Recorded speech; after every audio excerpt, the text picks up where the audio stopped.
Hi everyone. Solvay processing, as well as other historic factories, contributed greatly not only to the pollution of Onondaga Lake, but the history of it. Today we will be talking about the timeline of the factory, what the Solvay process was, the Split Rock Quarry and its relation to the factory, as well as the effect the factories had on the lake and surrounding waterways. From the mid 1800s to now, the area of the former Solvay processing factory has changed names and companies varying times. The Solvay process was created from the idea of Alfred and Ernest Solvay in 1863. In 1881, Solvay pioneered the chemistry industry in many countries, including the United States. Entering the 1920s, 5 chemical companies condensed into one. The companies included the Solvay Processing Company, and all these companies created Allied Chemical. Next, in 1958, Allied Chemical and Dye Corporation changed the name to Allied Chemical Corporation.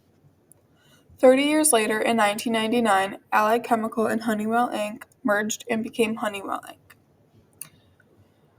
Lastly, in 2005, Honeywell agreed to a partial cleanup of the lake due to the harm done by the company and former companies in the past. First, we're going to talk about the history of Solvay Process. Solvay Process was a company located in Syracuse, New York. The company made mass amounts of soda ash, more specifically a chemical called sodium carbonate. Two brothers, Alfred and Ernest Solvay, developed a process for creating soda ash, also known as the Solvay process. The Solvay process required two main ingredients, salt brine and limestone, two things found around Onondaga Lake in the 1800s. Onondaga Lake is the perfect place to find salt because salt springs are located all around the lake. An engineer named William B. Cogswell was familiar with the process and wanted to bring it to the United States, specifically a town near Syracuse now known as Solvay. The brothers had the process patented, so it was hard to bring the process to the United States. After a lot of refusals, Cogswell finally got the rights to the Solvay process. They agreed that the Solvay brothers would get 1/3 of the interest in the company and the factory would be named after them. In 1883, Solvay Processing got permission to drill for salt springs at the shore of Onondaga Lake. Wells and Tully provided salt brine, a high concentration of water solution of salt, for the plant and pumped it directly to the factory by pipeline. Also, Split Rock Quarry, located about 4 miles from the plant, delivered limestone through a bucket line suspended on cable loops. The one problem with making soda ash was the amount of waste that was created. The factory dumped about 1.5 pounds of waste for every pound of soda ash made. The waste was directly dumped into Onondaga Lake. Solvay Processing built a pipe flowing into the lake that dumped the waste there. Also, waste beds were built in wetlands along the southwest perimeter of the lake. This caused the lake to become, at one time, the most polluted lake in America. In 1920, Solvay Processing was bought by Allied Chemical and Dye Corporation. Then Allied Chemicals merged with Honeywell in 1999. The Split Rock Quarry is a limestone quarry established in 1834 by Gilbert Coons. Back in the day, this quarry derived limestone and delivered it to Solvay Process by a bucket line that stretched about 2 miles long. There were 2 cables that stretched to the quarry, one directly to the crusher and one connected to the main office at Split Rock. Both conveyors delivered the stones to Solvay Processing. The crusher brings larger stones while the office delivers stones broken by hand into Solvay. The crusher found at the entrance of the gorge has a capacity of crushing 250 tons an hour. After the stone is crushed, it passes through a 24-foot cylinder which revolves slowly at an angle with a temperature of 15 degrees. The stone passes down a series of graduated holes by which it is sorted. This quarry had quickly lost some of its natural supply, so the rock was tested and compared with the limestone found at the Jamesville Quarry. Upon testing, they found that the Jamesville Quarry's limestone matched with the limestone found at Split Rock, so the Split Rock Quarry was abandoned, and men continued the deriving of limestone using the Jamesville Quarry. After the quarry was abandoned in 1912, it was turned into a vital war facility for war efforts and produced nearly 25% of America's ammunition for war. One sad night on July 2, 1918, the grinding machine, which was in a wooden building, overheated and caused the explosion of all the TNT to explode. 50 men died that day in the explosion, and many believe the site is now haunted. Visitors claim to see strange lights and colors, and the Ghost Finder Association of New York have claimed to take several unexplained images upon investigation. We're walking up to the Split Rock Quarry. We're really excited. A little nervous. Okay, wow. We're getting some sightings of it.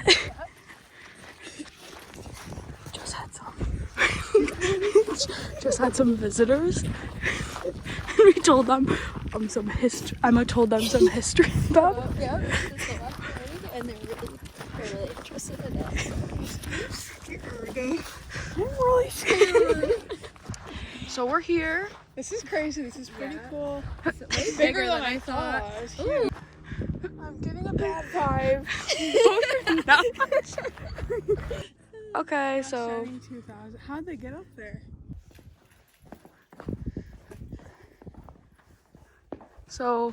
that's Megan.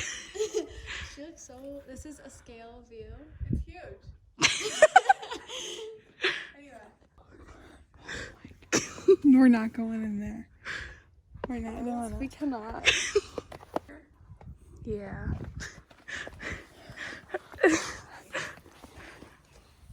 Okay, jump up. Hallelujah.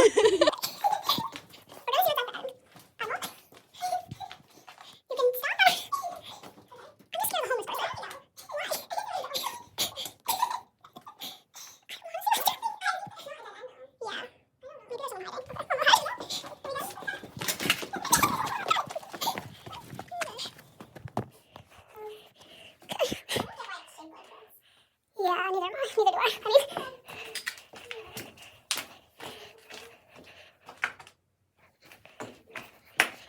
Okay, it's not a dead end, but you can't really see. It just goes to the other side. And there's a big pole. There's a big pole and some. Yeah, I don't know. It's not even interesting. I thought it was gonna be cool. I really like the ceiling though. It's mad cool. Yeah. Okay. Bye. We can't really put our whole video out of this one.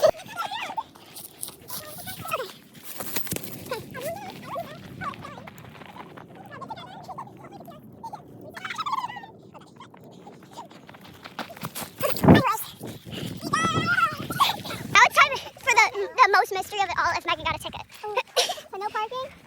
I park. So, how long ago? Again, change of plans. We're headed to the top. Yeah.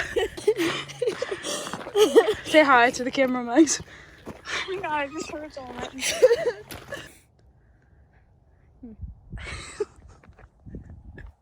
Okay, we're walking back now. It's not even that good at the top.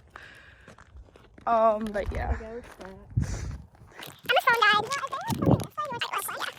Emma's phone died and I think it's. You know why my phone stopped working? Because it was at. What did you say? It was at 50? It was at 15 and we called like 2 minutes and it was at 5. And it was at like 50 when you came, right?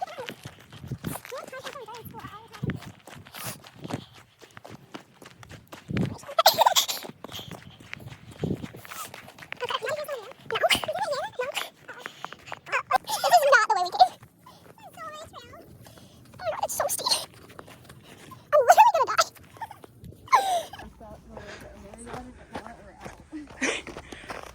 Okay, we are down the hill. Yes, Okay, we're in the car, and so it was a little scary, yes.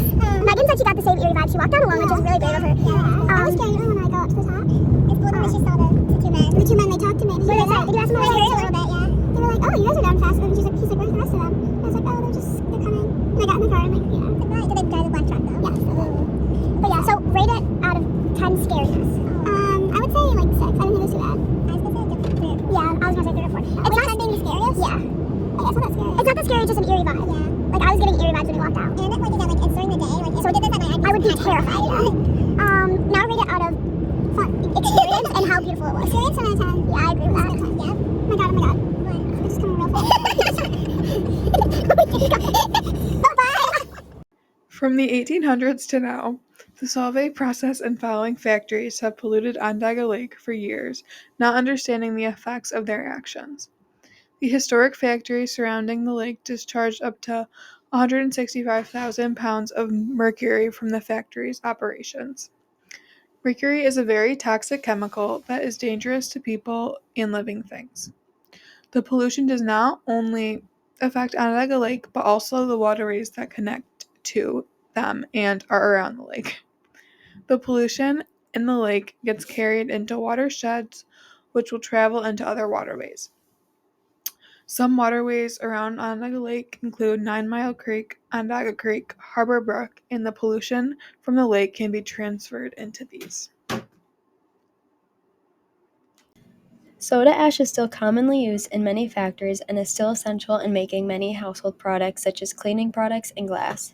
Limestone is still a key compound and is actually the 10th most consumed inorganic compound in the world. There are two methods of production used today called natural production and synthetic production. Natural production is extracting natural trona ore, then processing it through a filter with a concentration, crystallization, and a drying process. Synthetic production produces a chemical production called the Solvay method, which is the same method used in the Solvay factory back in the early 1900s. Along with that, limestone is still delivered from a quarry, and the Jamesville quarry is still used to this day, despite its negative environmental impacts. Trona ore is used in natural production, and limestone is used in synthetic production.